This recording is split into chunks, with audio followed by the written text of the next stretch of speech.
You are not the highest apostasy rate. But then again, apostasy, highest apostasy rate in the world. But then again, when you worship in graves and don't know that crazy thing. Just like Afghanistan and India, Bangladesh. So when they do them kind of thing, people must be like, what is this now? I want it to be some hours, you know, you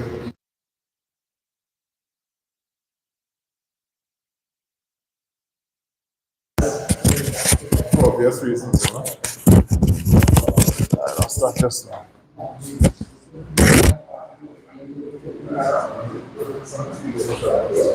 So, let's make it work.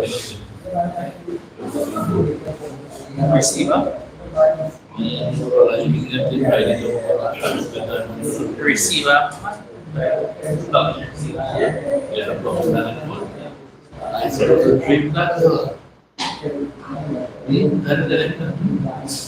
Giving a box in DC.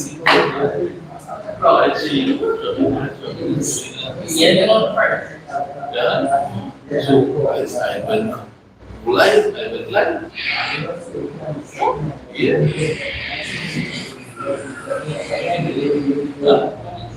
Another region.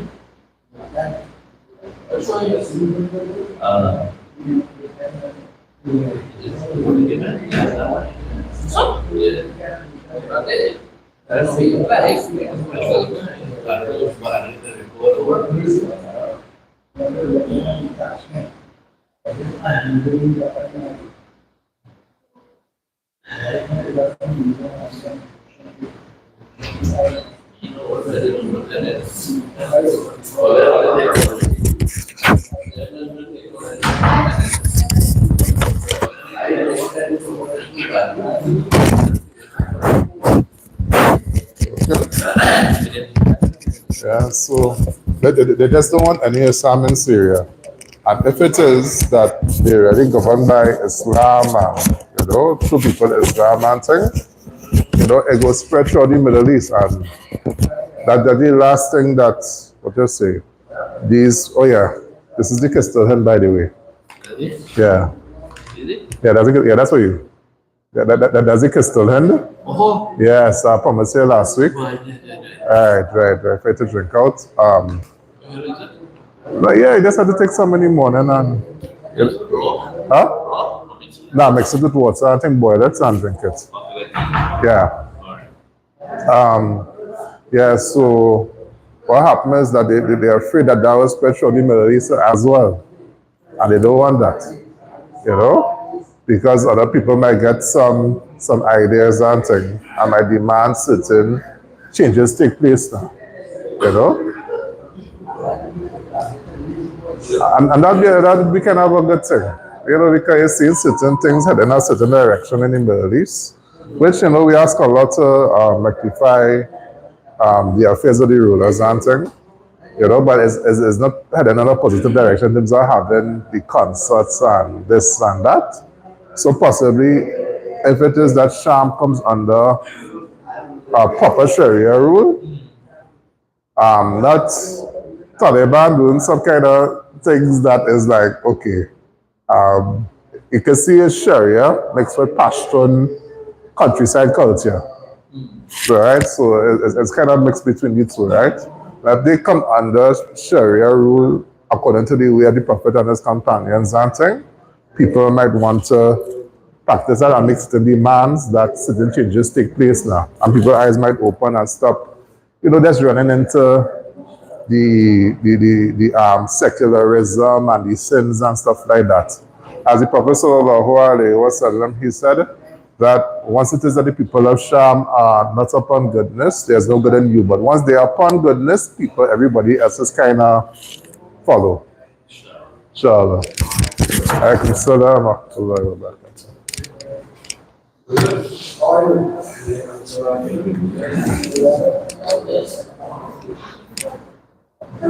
Okay, how come I have no signal now? Oh God. Yeah, I look so. Okay. All right. Okay, so we're good to go.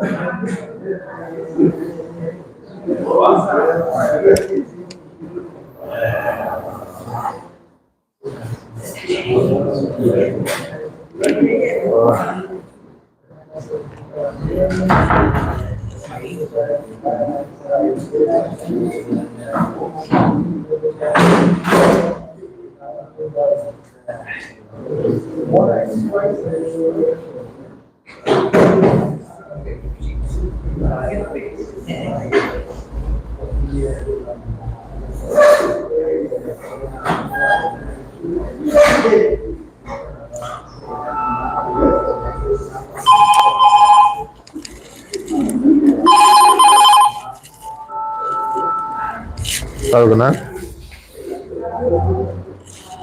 You up? Okay, no problem. Half it. All right, cool, no problem. All right, no see, no problem. All right, morning, yeah, no problem. All right, bye. All right. Okay, ready, inshallah ta'ala. We live right now? All right. Okay. طيب إن شاء الله. Alright, بسم الله الرحمن الرحيم. الحمد لله رب العالمين. والصلاة والسلام على رسوله الكريم على نبينا محمد وعلى آله وصحبه وسلم تسليما كثيرا. ثم أما بعد. So the last time we were speaking about the significant occurrences during the Caliphate of Ali radiallahu ta'ala anhu. And one of it was that Ali made sure to remove all of Uthman's deputies who the people were complaining about. And that would play a role in terms of the fitna. He delayed justice for the killers of Uthman in order for his rule to be established and to unite the Muslims. That would also play a role in the fitna. But from the most significance of his actions is the standardization of the principles of grammar, for which he appointed Abu Aswad ad-Du'ali. Right? So he was the first person, Abu Aswad was the first person to standardize the rules of grammar for the Muslims under the Caliphate of Ali ibn Abi Talib. So, before we go into the fitna, we have to know some principles. So, Ahl-Sunnah wal Jama'ah, so principles in dealing with the fitna between the Sahaba. So, you would realize that the things that happened between the Sahaba were not purposely, how to say, done by the Sahaba to create fitna or for leadership or anything like that, as you would realize as we go along in the stories. So don't believe what the Rafida Shia tell you that, what it was that Aisha radiallahu ta'ala didn't like Ali and all this kind of nonsense like that. As you would see, inshallah ta'ala, according to trustworthy reports and trustworthy historians, it would be completely to the contrary, right? So Ahl-Sunnah wal Jama'ah believe the following regarding the Sahaba. Number one, all of them are trustworthy. None of them are liars, none of them are kuffar. Number two, it is upon us to love them and ally ourselves with them. Allah subhanahu wa ta'ala loves them and is pleased with them, so we have to love them as well. Number three, it is haram to curse them or diminish their status, as the Prophet sallallahu alaihi wasallam said, La tasubbu ashabi. Do not curse my companions. And number four, their consensus is binding. So if it is that the Sahaba radiallahu ta'ala and whom agree upon a matter, it is perfect. We cannot go against what it is that they agreed upon radiallahu ta'ala and whom. Right? As the Prophet sallallahu alayhi wa sallam, he said, La tajtami'u ummati ala dhalala. That my ummah will never come upon misguidance or unite upon misguidance. Right? And likewise, the consensus of the ummah afterwards. So if all the ulama of the ummah say, and not consensus, meaning that all the Muslims, we're talking about all the ulama.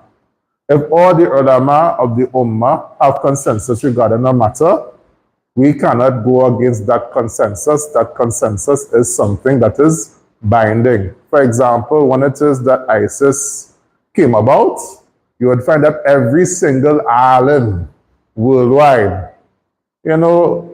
from even different schools of thought. All of them agree that ISIS is upon misguidance. Every single one.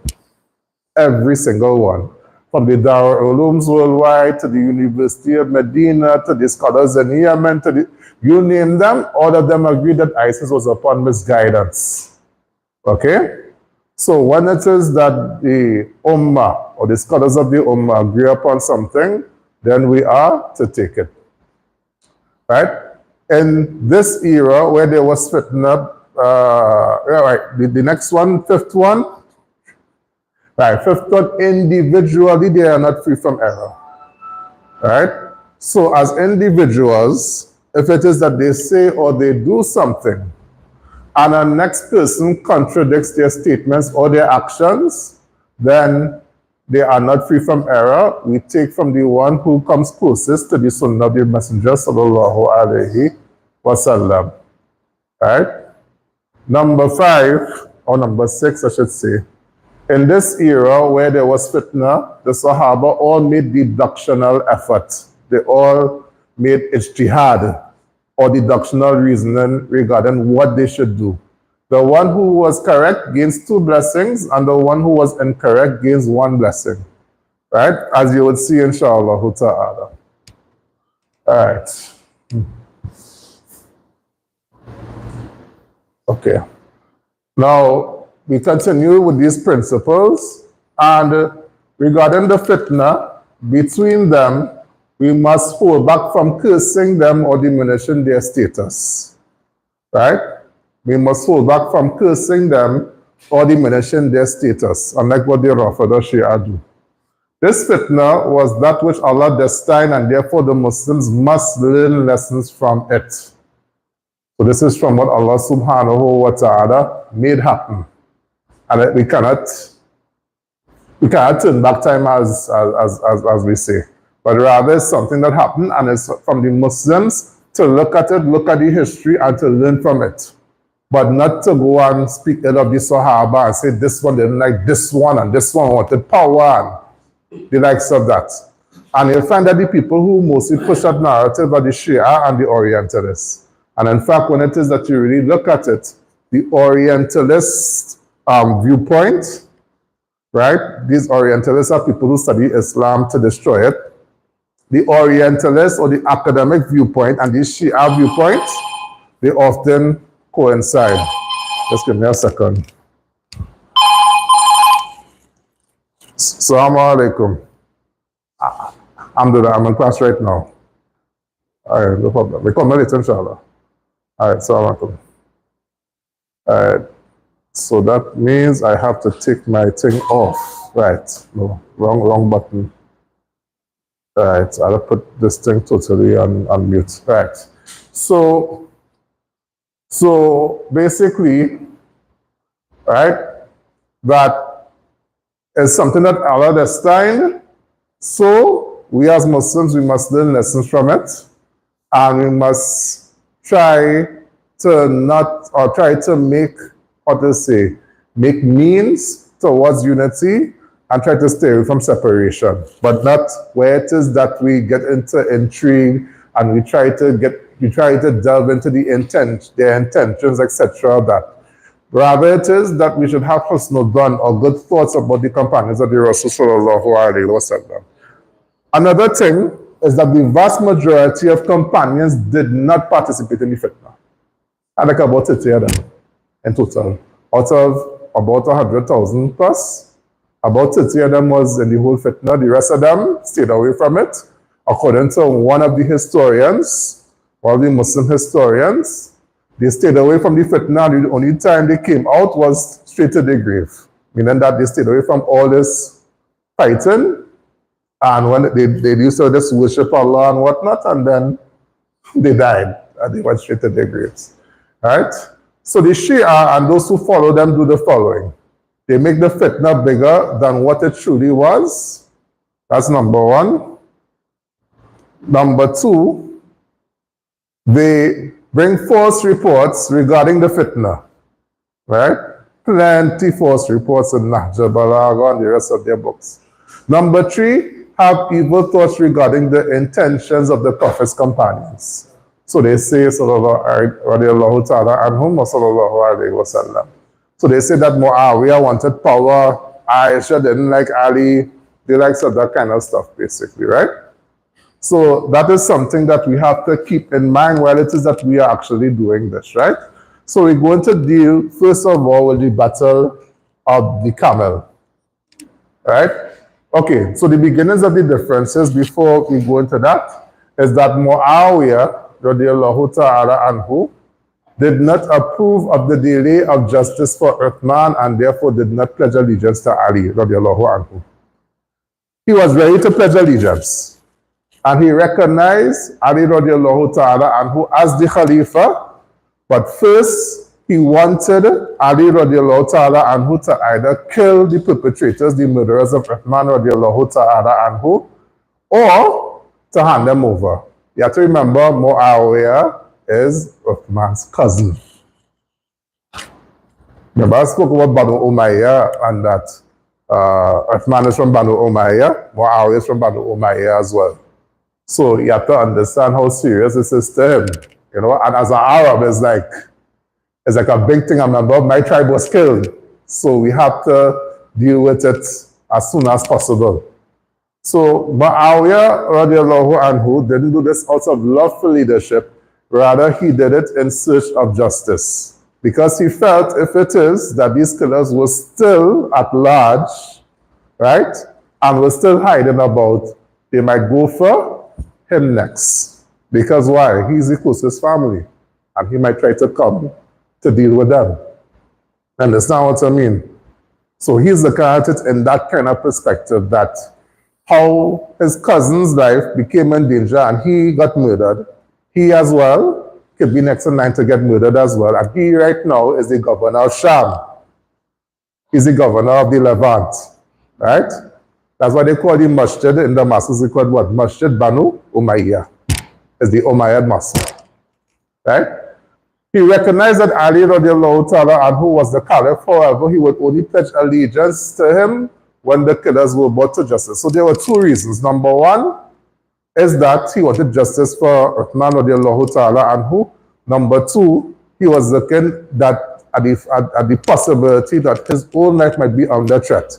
If it is that he pledged allegiance and he tried to go for the killers himself, who Ali radiallahu ta'ala anhu himself, he might have had a hint of who it was or whatever else, his life itself could be in danger.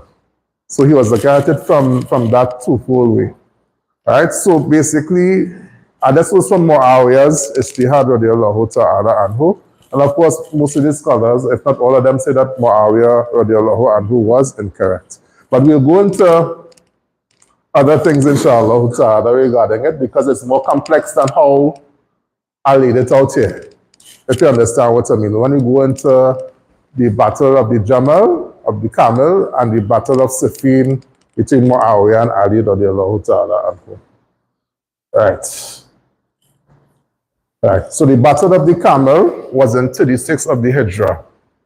So after seeing what occurred during the time of Uthman's killing, Aisha radiallahu ta'ala anha, now Aisha just came from Hajj.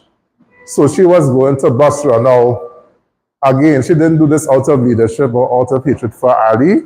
She wanted peace. And being the mother of the believers, she was thinking that people would respect her view regarding these issues because she's a person of high standing, the favorite wife of the Prophet sallallahu alaihi wasallam, the most knowledgeable wife of the Prophet sallallahu alaihi wasallam. So therefore, upon seeing her presence, they might listen and try to do the correct thing. And with her were Talha and Zubair, right? She went to Basra seeking rectification between the Muslims, in addition to seeking out the killers of Uthman, right?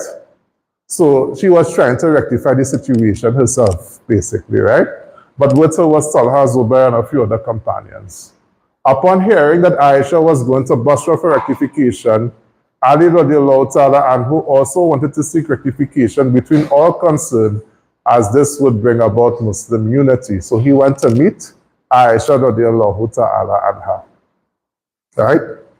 He went to meet And the meeting was fruitful, right? So after clarifying the reasons for the delay for Uthman's justice, Aisha was pleased, radiallahu anha, basically showing that he wanted to unite the Muslims, and it mightn't have been the proper time to actually go after the killers until everything settled down. And when things settle down, then you could proceed to get whoever you have to get. Because up to this time, things will not totally settle down. Because remember, the killers, they killed Uthman and they kind of got away. And possibly they were lurking around in Ali's camp or in whoever else's camp. Understand? So for that reason, they wanted everybody to make bay'ah, because Muawiyah radiallahu ta'ala and who didn't make bay'ah as yet. He didn't pledge allegiance as yet. So he wanted everything to settle down first, and then he would go after the killers. So they clarified the reasons for the delay for Uthman's justice radiallahu anhu. So Aisha radiallahu anha, when she heard the reasons that were given, she was pleased. She was cool with that. And Ali radiallahu ta'ala then stood up and spoke to the people, reminded them of Allah's favors and the plans of the jealous, and ordered that those who were involved with Uthman's murder should not accompany him. So he was making a clear statement that basically, with this meeting now, everything is good, and the killers, we're going to find them. Right? The killers, we're going to find them. It's not like we backstepping, but we just want everything to be okay, and then we're going to find these killers. So you know what happened next? So when this rectification occurred, yes, the character again, Abdullah ibn Sabah, again, and his goons, I put the word goons for purpose, and his goons sought to create mischief between the Muslims, as such a rectification would mean his and his party's demise. Understand? So they were hearing about it, so that means that they were in the different camps. That's how good they infiltrated, because they killed Uthman, and then some of them just stayed around and probably just jumped into Ali's camp without Ali already knowing who they were. Understand? And then some probably who remained in Makkah and Medina, they jumped into the camp with Talha and Zubair and whomsoever else, and they didn't know either. So this is what happened. The killers of Uthman used the night to plot against the peace plan. In order to make the peace plan work, they decided to start a battle before the break of dawn. So this is what they did. 2,000 of them divided themselves. One part of them went near to Ali's camp, the other went near to Aisha's camp, and they began to attack each other. It was a mock battle, in other words, but it was looking real now. So people hearing the clashing of swords, and everybody thinking that both sides deceived each other. So Aisha's side is thinking that Ali deceived them, and Ali's side is thinking that Aisha deceived them. You understand what went on there? Right? So basically, Alaikum salam to Laura Barakatuh. So this was around before dawn. So when it is that they heard the clashing of swords, they got up one time with their swords, obviously. And they were like, well, what's going on? So they just went into the heat of the battle one time. With everyone believing that they deceived each other, the battle ensued and the two parties fought each other. There were 20,000 with Ali and 30,000 with Aisha radiallahu ta'ala anha. Right? And this was after they made sulh. They made peace. They rectified the whole issue. And these mischief makers got up in the night, plotted, staged a mock battle, and then everybody just entered one time. Understand? Allah Mustaan. So what happened next? So you see, everybody's looking for peace, but you have mischief makers within the ranks. So it was called the Battle of the Camel, because during the battle, Aisha's camel was killed. It was done to save Aisha from being hit with a spear. So you had some munafiqeen on Ali's side who tried to kill Aisha. They were deliberately throwing spears at Aisha radiallahu ta'ala anha. So one of them who was there killed the camel one time, so the So she would come down so she wouldn't be visible because remember a camel is a very high animal, right? Not like a horse or something like that. You know, if you ever rode a camel, you understand exactly what I mean, right? Camels are very, you feel like you're in the sky when you're on a camel, right? And you see, she was that high, and people were literally throwing spears at her, knowing that that was Aisha radiallahu ta'ala anha. And of course, it was Abdullah ibn Saba's people. And I wonder who's the people who were speaking about Aisha, boy. Yeah, the Shia again. Right, yeah. So, this is not new, something coming from them. They roughed the Shia, they curse Aisha day and night and call her harlot and these kind of things like that. So it's no wonder that their ancestors were trying to kill Aisha radiallahu ta'ala anha. So all these things that we're seeing now, it have historical basis on it. It's not just a small difference of opinion. It has historical basis behind it, between people deliberately wanting to destroy Islam and to kill the Sahaba. So who was killed? So Talha was killed, radiallahu ta'ala anhu, in this battle. And Zubair was killed afterwards. Somebody actually found Zubair and killed him in a valley and killed him. 10,000 were killed in total. Some accounts say about 13. Now, this is to show that Ali radiallahu ta'ala anhu, he didn't hate Aisha, nothing like that. I didn't hate the other party, and he was looking for peace. And even during the battle, people were saying, cease, stop. But the munafiqun on both sides, they were still making the fire rage now, as much as possible. So Ali radiallahu ta'ala and who prayed over both parties, those who fought for him and against him, those who died from both parties. And when Aisha was ready to leave Basra, I forgot to put Basra, Ali put together her riding beasts, food, and other necessities for her to travel. And he was quite, if you look at the historical documents, the proper ones, he was saying, my mother. He was calling her my mother. He then walked for miles with her for much of the day. She then went to Makkah, then Medina, radiallahu ta'ala anha. So he actually walked with her miles with the camel, with another camel, obviously, for much of the day. And then her brother, Muhammad ibn Abi Bakr, Muhammad, came to pick up afterwards. So for almost the whole day, he was walking with Aisha, radiallahu ta'ala anha. Right? Because they realized that it wasn't them. They didn't want any war, right? But the munafiqun from both sides, they wanted that as much as possible. She then went to Makkah, then Medina. So Ibn Kathir, he said, this is a summary of what Abu Ja'far Ibn Jarir mentioned. And it is not what the people of desires from the Shia mentioned from false reports.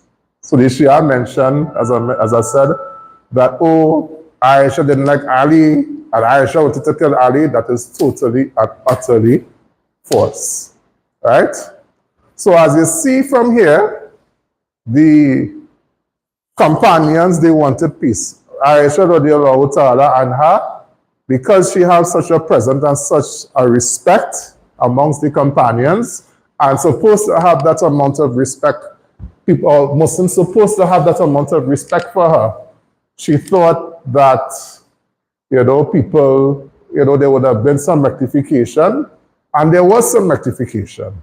But the munafiqun, the hypocrites from both sides, they staged a mock battle, and the people from both sides got up, and the war ensued. And by that time it started to ensue, it was kind of too late to kind of stop it.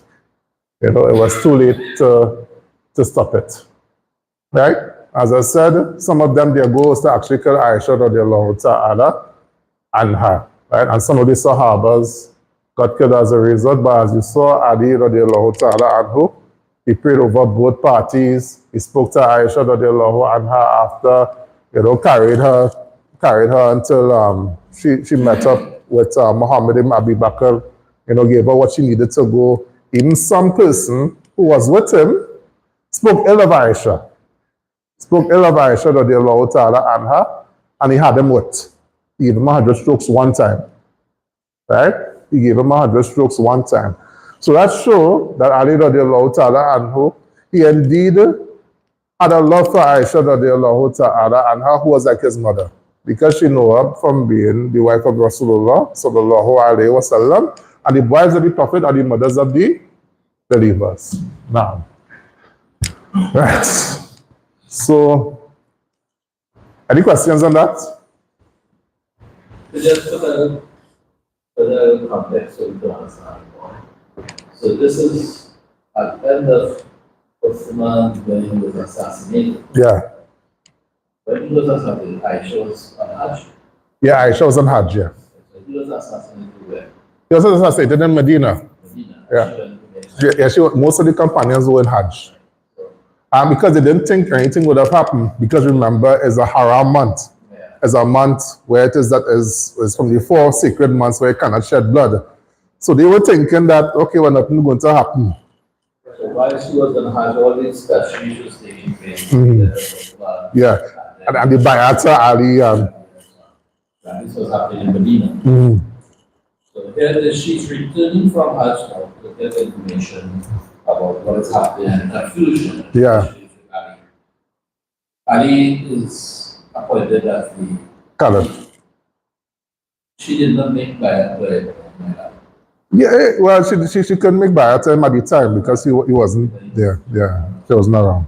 But she heard the confusion and heard what happened. She tried as a meaning. Tried to bring some sort of peace or something like that. So they brought together the Shura. Yeah. And while they didn't come into battle. Yeah, exactly. That's it. Where you have the battle of the Caliph, they look as if they came to battle. Exactly, and as that. Parties came to the Shura and they were trying to resolve the situation. Yeah. And then have to strike up this technology of battle. Exactly. That's basically it. Right? So that's why where they say work out, people use the word battle loosely, but it ensued in a battle, but really they didn't come for a battle. They didn't come for a battle. So that is the difference there. So when the Shia come to tell you all kind of nonsense and things like that, no, that didn't really happen. Basically, they were looking for that peace, right?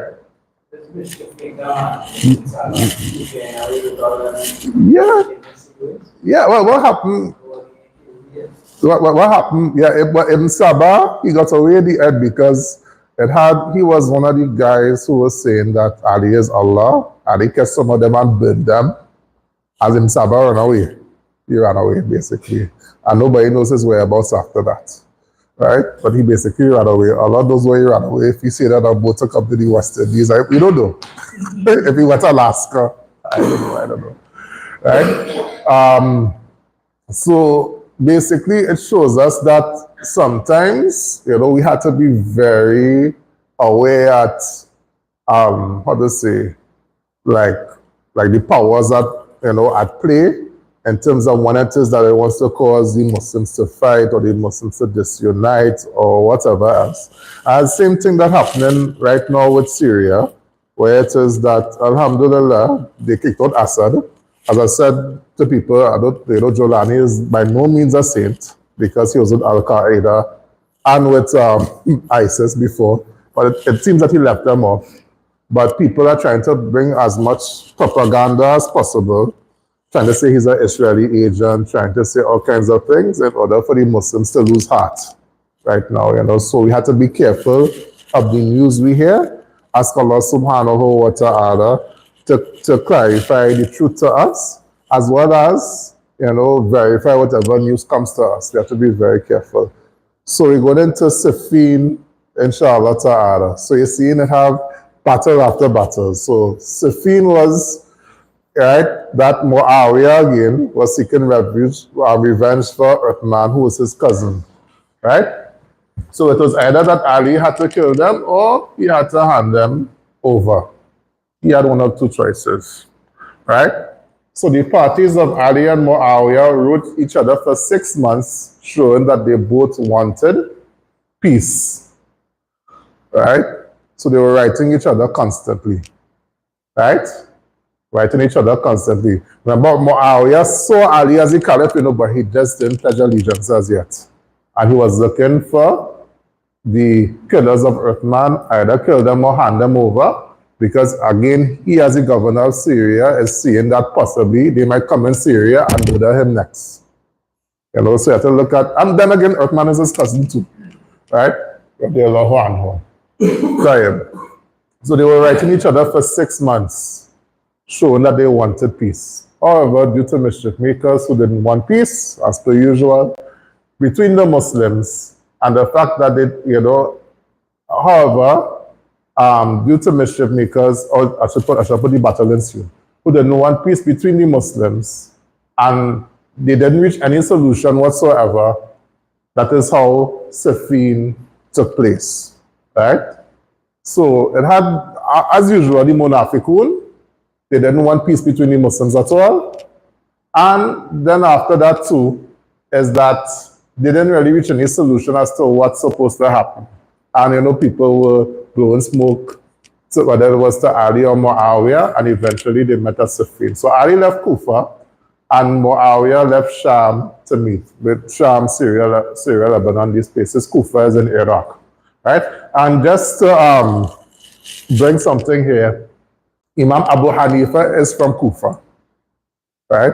So you find out a lot of his madhab is based upon the judgments of Ali radiallahu ta'ala anhu as well, right? Muawiyah left to the direction of the Euphrates River, which is in Iraq, in the direction of Siffin, right? He left to the direction of the Euphrates in the direction of Siffin. So Siffin is near the Euphrates River. So what happened? Right. So the first battle was the battle for water, which Muawiyah came over and was in charge of. So it had like some water, a body of water, and Muawiyah had control over it, and Ali radiallahu ta'ala and who wanted it for his troops basically. So when Ali came in charge of it, he told his soldiers to take what they needed of the water and to leave the opposing soldiers. Because obviously if they didn't have the water, they would die in that type of heat, etc. So he basically told them, take what you need and leave the opposing soldiers, let them drink from it or whatever else. Now this was a very strange battle. Very, very, very, very strange battle, right? So they then fought for some days. At times, there were 2 battles in one day. However, when the fighting stopped, they would negotiate. So they wanted peace, right? So battles would ensue, a battle, and then they died, they would talk. And then the next day, battle would ensue again, probably twice for the day, and then they would talk again, right? So that was going on for some days, strange enough, right? Eventually, Amr ibn As came up with an idea, right? So he told the people of Sham, who's Muawiyah's troops, to raise the Masahib, calling all to return to the book of Allah. Ali's troops then stopped fighting. That was a smart move, right?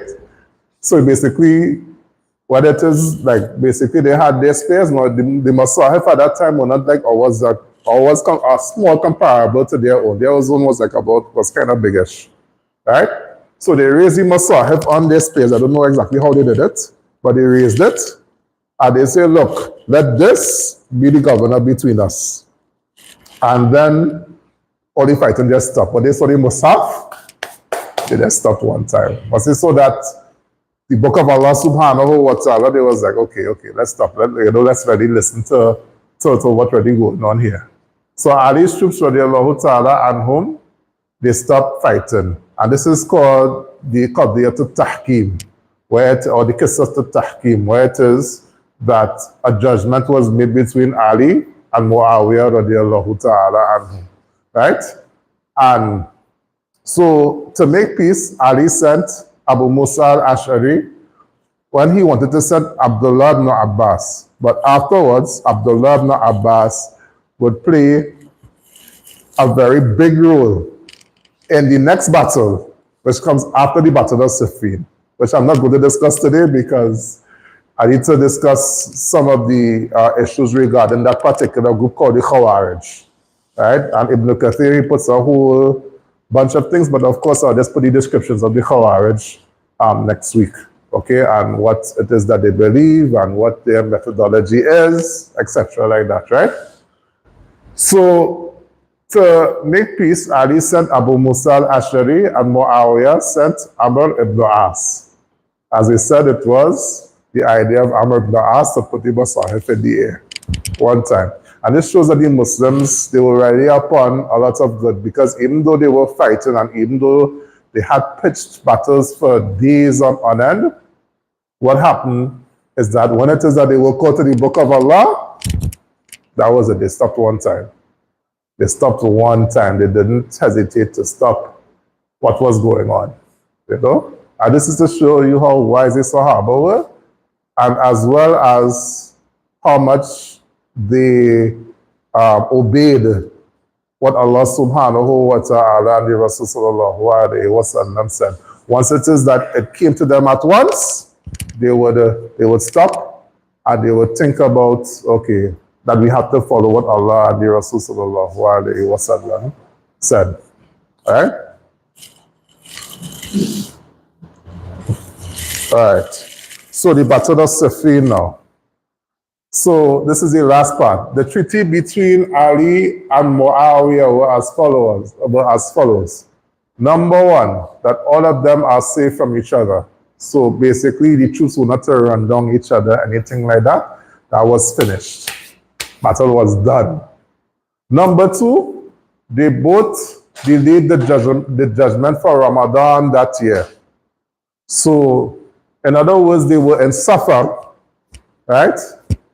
All right, so they would say, okay, in Ramadan, we would delay what is going on regarding Earthman's killers, etc., like that. You know, but let everything kind of die down. All right? Now, all right, if it is that they choose to delay the ruling, it would be until Ramadan the next year at a place called Al-Rah. All right? So, basically, they made an agreement to say here what? We delayed, we're not going to fight, but we got any judgment regarding what we're going with Earthman's killers. We're going to delay it for a little bit, inshallah ta'ala. And that would bring about rectification amongst the Muslims and goodness, and you know, all this fitna would basically stop. It would stop the killing, it would stop, and plus cool heads would prevail as well. Because you know, sometimes in life, you know, we kind of move without any kind of compromise whatsoever. You know, sometimes, you know, of course, we don't move in compromise when it comes to the deen of Allah.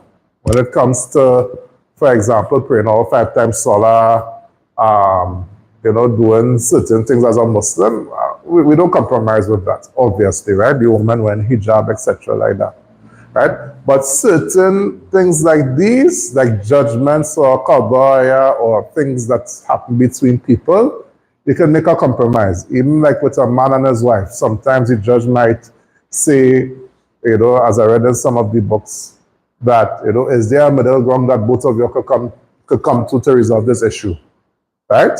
If everybody's standing on one side, is there any middle ground that we could do or we could use to solve the issue, right?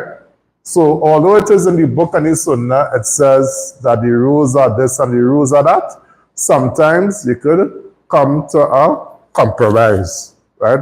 As Allah subhanahu wa ta'ala said, وَالصُّلْحُ خَيْرٌ. And rectifying between two people is good, right? And that could be in terms of business, that could be in terms of marriage, etc., like that, okay? Right. Sorry. So the people then left. Muawiyah for Sham and Ali back to Kufa. Right? So it seemed that everything was all right, you know, and you know, it had some more. It had the Battle of the Camel, it had Battle of Siffin, but really and truly now, things looking a little bit better. The Muslims are more united. Everybody with the treaty so that everybody, eventually they could come together, give bay'ah to Ali, and everything continues. But, yeah. Unfortunately, there were some who were dissatisfied. Some fanatics or people who didn't like the compromise, right? Who were dissatisfied and chose to separate from Ali. They eventually became the Khawarij. Now, the whole thing is that the Sahaba of the Rasul sallallahu alayhi wasallam, they are the ones who brokered the peace, right? And brokered the terms of the peace.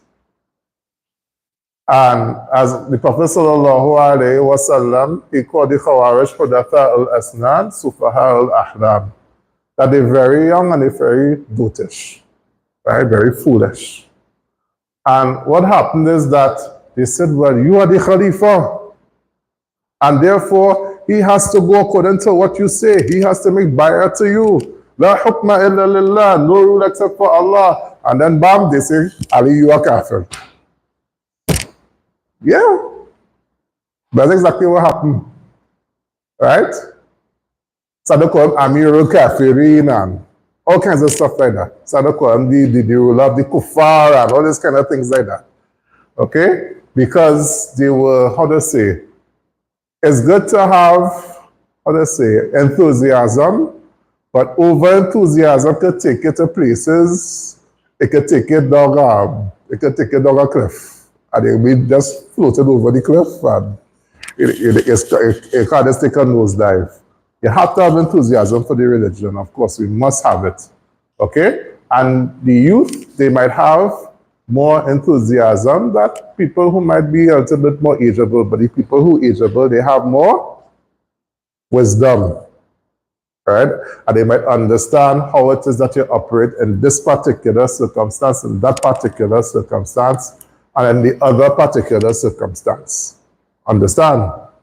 So what happened is that these people, although it is that the Prophet ﷺ stayed with his companions for 23 years, and Ali, Muawiyah, and whomsoever else, they stayed with the Prophet ﷺ for many years, they basically threw away all that knowledge and decided to go on their own. Right? So these scholars started to say, La hukma illa lillah, there is no rule except for Allah's rule, and you are going against Allah's rule, so you are a kafir. And they make us feel Muawiyah too as well. They say Muawiyah is kafir, Ali is kafir. All you Sahaba, kafir. Yeah, I mean, I would go with that. Right? But it's because they were very young and very foolish and too over enthusiasm, and their enthusiasm wasn't curbed with the wisdom or the knowledge of, or they didn't allow, I should say, their enthusiasm to be curbed by the wisdom and the knowledge of the companions of the Rasul sallallahu alaihi wasallam who have been there and done that. Right? Good. So the Khawarij would eventually wreak havoc amongst the Muslims in some years to come. So you have the battles, you have the battle of Nahrawand, right, where it is that Ali radiallahu ta'ala, and we will discuss that next week inshallah ta'ala, where Ali radiallahu ta'ala and who fought against the Khawarij, and the Khawarij would eventually murder Ali. Right? One was sent to murder Muawiyah actually. We didn't get through obviously, right? But basically three of them planned. Abdul Rahman ibn Muljam killed Ali radiallahu ta'ala anhu. The next one was planned to kill Muawiyah. I mean, these people crazy, right? They're just mad, right? That's why you were saying from a certain individual named Abdullah Faisal years ago, Ibn Baz is a kafir, Ibn Uthaymeen is a kafir, King Fahad is a kafir, and if you don't believe they're kafir, you kafir. I listened to that tape years ago. I remember sitting down, I was like, what? I mean, yeah, I mean, if you say that they're wrong on a certain issue or the government is wrong, and that's one thing. But to come and say, Bin Baz kafir, Uthaymeen kafir, this one kafir, Fahad, well at that time, is a kafir. And if you don't believe they're kafir, you are kafir. It's like, all right. Okay. It's like, brother, you need a cup of tea or you need some coffee, you need to calm down, man. You know, you can't just be, you know, throwing out takfir or calling Muslims kafir just like that. And that was a tape called, I was very spread in Trinidad actually, called, excuse the language right now, okay? It was called 21st Century House Niggas, the Devil's Deception of the Saudi Salafi. That was the name of the tape, right? I'm serious. That was the name of the tape. Your brothers was probably too young. Well, your parents probably wasn't born. When you born? Huh? 1994? No, it would have been after 1994. It would have been like around 95, 96, around that time that tape had come out. Yeah, Abdullah Faisal, who's now in Jamaica, by the way. And yeah, it's for the first century house niggas, the devil's deception of the Saudi Salafi. I was like, you know, and people were actually following this man and taking this guy serious. And that of course, you know, he said that, you know, kill the Queen of England while he was in England. It's all kind of craziness happening. This guy, I don't know. Right? So these are examples of the Khawarij. They just come, they wreak havoc, they cause mischief, they lack understanding of Islam, they lack understanding of what makes a person kafir and not a kafir as well. You know, there's like the likes of ISIS and these people like that. Allahumma musta'an. May Allah subhanahu wa ta'ala help us. And of course, the Prophet sallallahu alayhi wa sallam, he also said, as in the hadith of Ibn Majah, he said, كُلَّمَا خَرَجَ قَرْنٌ قُتِعَ. Whenever it is that a horn of theirs comes up, it is cut. So whenever they gain some type of prominence, they are cut immediately. Right? حَتَّى يَخْرُجُوا مَعَ الدَّجَّالِ. Until they come with the Dajjal. So they will be from the followers of the Dajjal as well. So you have to be aware of that, inshallah ta'ala. And inshallah ta'ala, next week we're going to go through the descriptions of the Khawarij and their methodology and what exactly happened in the Battle of Nahrawan, because it's I won't say it's a crazy story, but it's a kind of a story where it is that, you know, that it shows how much you have to be careful in terms of who you take your religion from. In other words, it shows how careful, because what happened is that they were described as people who were always reading Quran, always praying in the night, always fasting during the day. Yeah, serious. And yet, you know, the companions said it, and the Prophet sallallahu alaihi wasallam himself said, Kilabunna, the dogs of the hellfire.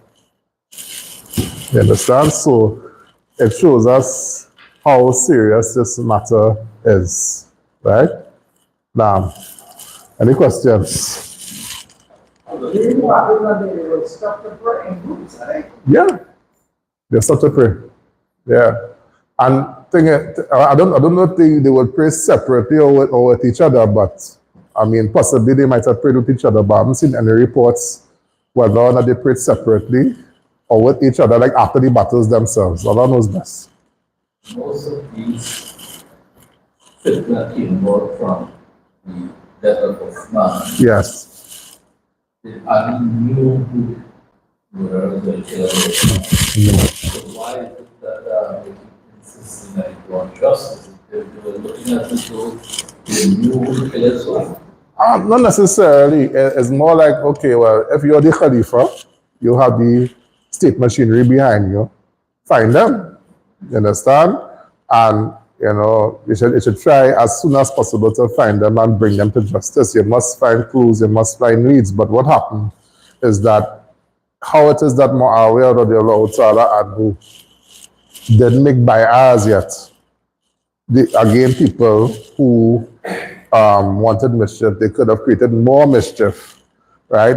With the fact that Muawiyah radiallahu ta'ala anhu didn't make bay'ahs yet. So what happened is that Ali radiallahu ta'ala anhu wanted to make sure that everything was on board and that everybody was on board, and then he would kind of like what's going on right now in Syria, where it is that the Israelis come in, I think they went a little bit past the Golan Heights, and the Syrian government is saying, but the current Syrian government is saying that they're not looking for a fight with Israel, because right now they're looking for everything to just kind of settle down first, and then they could think about that, because they just took over Assad, so just go on and just fight the next war with Israel. It doesn't make any sense, you know. And the same thing, he was looking at it from that perspective. I would think that since it is that everything was still kind of shaky, and this is why Aisha radiallahu ta'ala anha came out, because everything was kind of shaky still.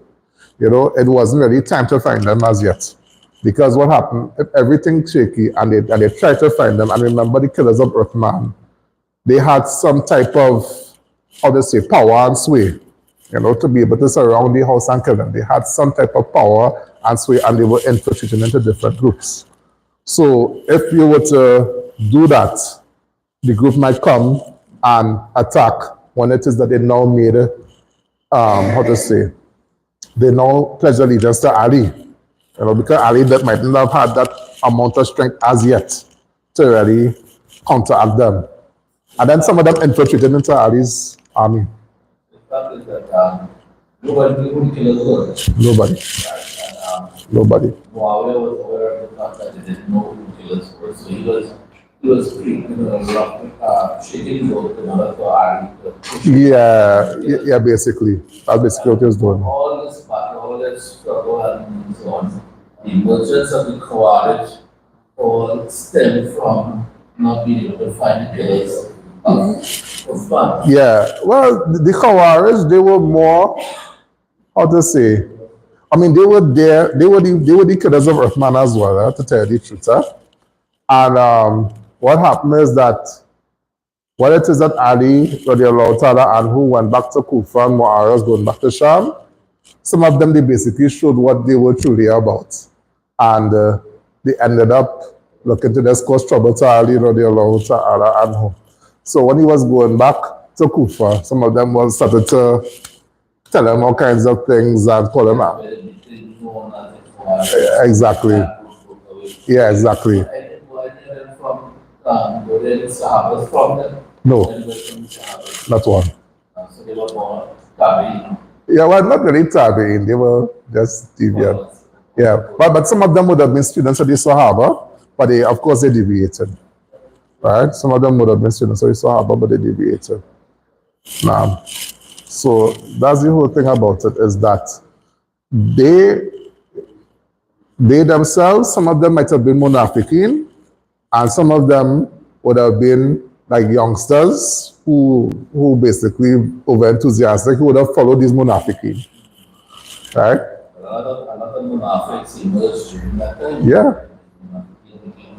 Yeah. Yep. Killers, they call me killers now.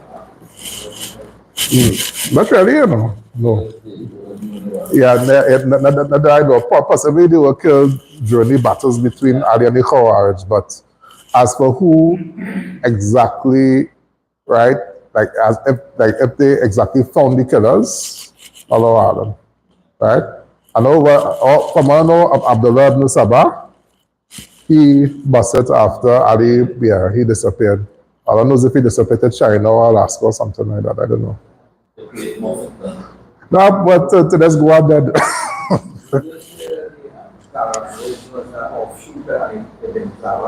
Yeah. Like a person would say that the origins, because like for example, like this with Ibn Saba, they would call them the Saba'iyya. And that's actually a group of the Khawarij. Right? Although Ibn Saba was the originator of the Shia as well. And the Shia within their Aqidah, within the corpus of their Aqidah, is that according to them, commanding the good and forbidding the evil is to revolt against the Muslim rulers, or the Sunni Muslim rulers. Yeah, that's part of their Aqidah. That's in their books, actually. Sat down and read some of their books, and sometimes afterward I had to close it. I was like, okay, enough of this nonsense for today, or I'll put it aside. Mm-hmm.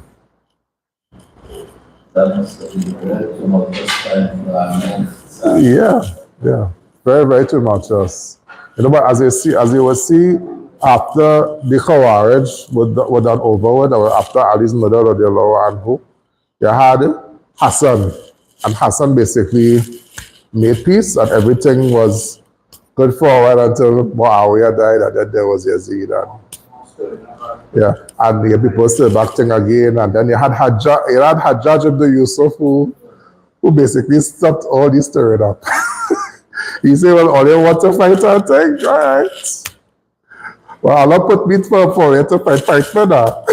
So Hajjaj, he was extremely evil. Well, he wasn't like a ruler for the whole of the Muslim world, but he was the governor. He was a governor of, I believe it was Iraq. And so after that, the Khawarij had to kind of disappear from the whole scene. because he was Hajjaj ibn Yusuf. I'm not sure. I'm not sure. I don't know for sure. No, Hajjaj ibn Yusuf, he put what you call the dots. The dots for the Quran, like before the Quran didn't have any dots or anything like that. Like for the Ya and the Fa and thing like that, they don't have any dots. He's the one who put the dots for the Quran, or who made people put the dots. But otherwise, he was very oppressive and wicked. Very, very oppressive and wicked. And the whole thing about it is that Allah Alam, that at that time, basically anybody who wanted to rebel or all the rebellions kind of quelled at the doorstep of Hajjaj. But he said that he was very wicked and oppressive. So, as I think Hassan al-Basri, he said, when some people wanted to revolt against him, he told them that the punishment of Allah cannot be averted by your swords. That's exactly what he told them. Because of all what happened between the time of Uthman and with Hussein and with whoever else, because of all these things that happened for so long, when they get a ruler like that to control all you, I mean, that's from Allah subhanahu wa ta'ala. You can't do nothing about it. And really and truly, after Hajjaj, she kind of settled down a good better because he was, but that doesn't take away from the fact that he was extremely wicked, oppressive. Plenty.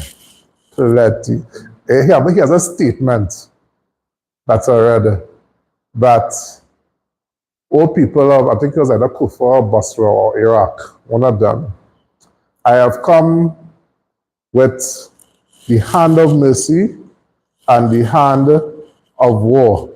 And the hand of mercy left what it is that I was on my way to Iraq.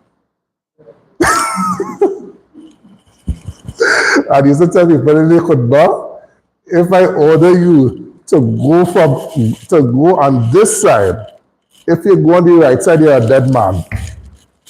That's how you used to operate. If you try to go through this door and they go through that, you're dead. But that's how you used to operate. Very, very bloodthirsty individual. We will explore how Judge ibn Yusuf and his rule, inshallah. That guy, Allah Mustan. You know? I mean, we say Bashar is, Bashar more evil than Hajjaj, actually. Bashar and Hafiz Assad, they're more evil than Hajjaj, for sure. For sure. But Hajjaj was evil. But I think Bashar and Hafiz, they top Hajjaj ibn Yusuf by far. Yeah. I don't think Hajjaj would have done the kind of things that Bashar or Hafiz would have done. He did some wicked things, but he wouldn't have done what they did to that kind of extent, because Bashar and Hafiz actually had a hatred for the Muslims. Hajjaj, more like he just wanted nobody to go against him. It was more for that. But Bashar and Hafiz, they actually had a hatred for the Muslims. I don't understand. Everybody was wicked at the end of the day. I don't understand. Any other questions? All right. What time is it now? Time for your done and things. So, inshallah, we'll stop here. Wa sallallahu ala nabiyyina Muhammad wa ala alihi wa sahbihi wa sallam. So, next week is the Khawarij and the murder of Ali radiallahu ta'ala anhu, and then we go to the rule of Hassan, which lasted for like about 6 months.